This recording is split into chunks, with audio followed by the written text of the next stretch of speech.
ഒരു മഴമറ പണിയണം എന്നുള്ളത് എൻ്റെ വലിയൊരു ആഗ്രഹമായിരുന്നു. കഴിഞ്ഞ പ്രാവശ്യത്തെ മഴയിൽ എൻ്റെ ഒരുപാട് കൃഷി നഷ്ടപ്പെട്ടു പോയായിരുന്നു. അപ്പോൾ ഇത്തവണ കൃഷിഭവൻ്റെയും കൂടെ സപ്പോർട്ടോടു കൂടി നമ്മുടെ മഴമറ നല്ല ഭംഗിയായിട്ട് നമ്മൾ കംപ്ലീറ്റ് ചെയ്തു കേട്ടോ. അപ്പോൾ അവരുടെ സപ്പോർട്ടൊക്കെ ഉണ്ടായിരുന്നു എനിക്ക്. അങ്ങനെ നമ്മൾ മഴമറയുടെ പണി കംപ്ലീറ്റ് ആക്കി. ഇതിൻ്റെ അപ്ഡേഷൻസ് നിങ്ങളെ കാണിക്കാമെന്ന് ഞാൻ കഴിഞ്ഞ വീഡിയോയിൽ പറഞ്ഞായിരുന്നു. അപ്പോൾ നല്ല ഭംഗിയിൽ തന്നെ മഴമറ പണി പൂർത്തിയാക്കിയിട്ടുണ്ട്. അപ്പോൾ കുറച്ച് ശീതകാല പച്ചക്കറികളൊക്കെ നട്ടിരുന്നതൊക്കെ നമ്മൾ ഇതിൻ്റെ അകത്തോട്ട് മാറ്റിയിട്ടുണ്ട് കേട്ടോ.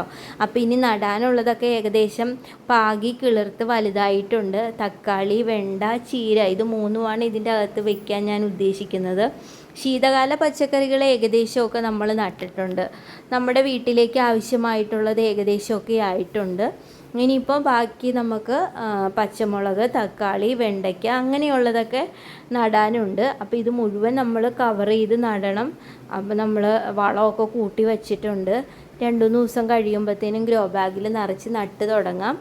അപ്പോൾ മഴമറ ചെയ്തപ്പോൾ തന്നെ ഞാൻ അവരോട് 2-3 സ്റ്റാൻഡ് പണിത് തരുമോയെന്ന് ചോദിച്ചു കേട്ടോ. ഈ ഗ്രീൻ നെറ്റിൻ്റെ സ്റ്റാൻഡ് അടിച്ചിട്ടുണ്ട്. നമ്മുടെ ഓർക്കിഡൊക്കെ വയ്ക്കാൻ ഇതാണ് നല്ലത്. അപ്പോൾ കുറച്ച് മഴ ലഭിക്കുകയും ചെയ്യും അവർക്ക്.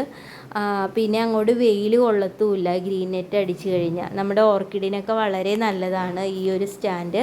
അപ്പോൾ അതും ഞാൻ ചെയ്യിച്ചു കേട്ടോ. ഇപ്പോൾ മുറ്റത്ത് നല്ല ഭംഗിയായിട്ടുണ്ട് ഈ സ്റ്റാൻഡൊക്കെ വന്നപ്പോൾ. പിന്നെ അതുപോലെ തന്നെ നമ്മുടെ ഗംഗാബോണ്ടം തെങ്ങിൻ തൈകൾ ഒരു 1.5 വർഷം ആയിട്ടുണ്ട്.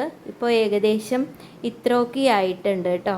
നല്ല ഭംഗിയായിട്ടുണ്ട് മുറ്റമൊക്കെ. അപ്പോൾ എൻ്റെ ഈ വീഡിയോ ഇഷ്ടപ്പെടുവാണെങ്കിൽ ലൈക്ക് ചെയ്യാൻ മറക്കരുത്. അതോടൊപ്പം നിങ്ങളുടെ സപ്പോർട്ടും വേണം.